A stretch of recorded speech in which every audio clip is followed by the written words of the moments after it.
approcher, la lumière est mon sauveur. Je ne crains rien. Il est mon rempart et mon ferme soutien. De qui pourrais-je avoir peur? Shalom. Nous avons aujourd'hui la croquette biblique numéro 94 qui est tirée de Job au chapitre 10, le verset 22. Il est écrit: Pays d'une obscurité profonde, où règne l'ombre de la mort et la confusion, et où la lumière est semblable aux ténèbres.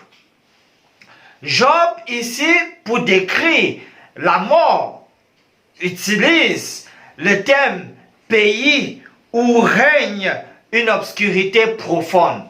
Non seulement il nous sort le mot obscurité, mais également le mot ténèbres, et tout cela renvoie à la confusion, c'est-à-dire rien d'organisé. Quand il n'y a rien d'organisé, ça donne l'idée de la confusion. Alors, comme on le sait, le contraire de la mort, c'est la vie. C'est-à-dire la lumière, c'est-à-dire ce qui est clairement organisé. Alors, cela nous amène à comprendre qu'ici, il est question pour chacun d'entre nous de s'organiser. S'organiser pour éviter les tueurs de vie, s'organiser pour embrasser les facilitateurs de vie. Où planifiez-vous passer l'éternité? C'est une question à laquelle il faudrait réfléchir régulièrement. Parce que voyez-vous, il y a deux chemins, uniquement deux possibilités. Soit l'enfer, qui signifie la destruction finale et totale des méchants. Ça, c'est le premier chemin. Et qui a donc pour opposition, pour chemin opposé, le paradis, c'est-à-dire l'éternité avec le Seigneur Jésus et ceux qu'il aime. Pour prendre mon cas, j'espère, et c'est ça mon souhait, et c'est ça mon aspiration, passer l'éternité dans le paradis avec le Seigneur et tous ceux qui l'aiment d'un cœur sincère. Maintenant, voyez-vous, pourquoi est-ce que je choisis le paradis comme destination finale?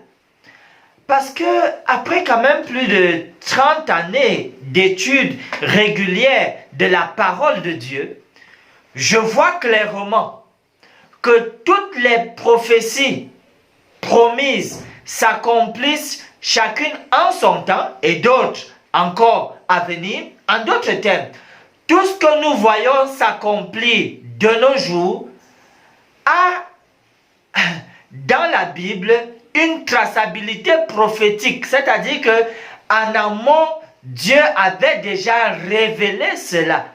Et donc, si je dois croire, si je peux croire en une partie qui révèle et permet de comprendre clairement tout ce qui se passe, pourquoi je n'irai pas jusqu'à croire en ce qui est dit sur l'éternité, jusqu'à me préparer pour cette éternité-là?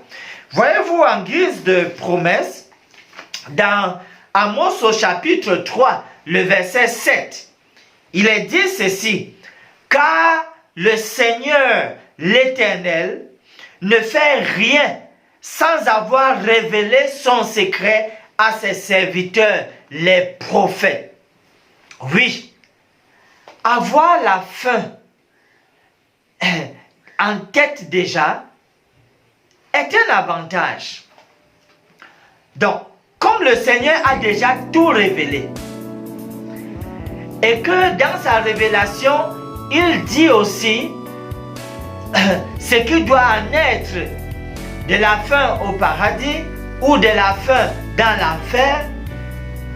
Cela, personnellement, et je prie pour vous aussi, cela pousse donc à filtrer les pensées, à filtrer les motivations, les choix de vie, à les canaliser. C'est-à-dire, il y a un genre de pensées et de choix de vie qui conduisent en enfer.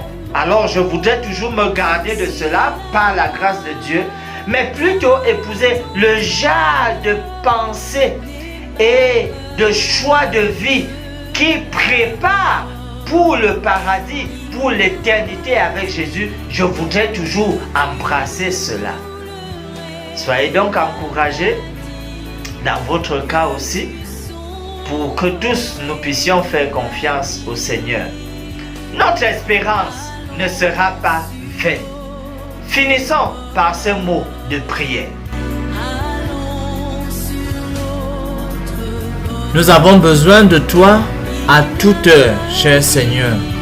Touche notre cerveau et convainc-nous au sujet de l'éternité avec toi. Donne-nous la paix du cœur et l'assurance en ta parole. Bénis-nous du haut de ton trône et guide-nous dans les choix qui te donnent gloire et honneur. Nous prions au nom de Jésus. Amen.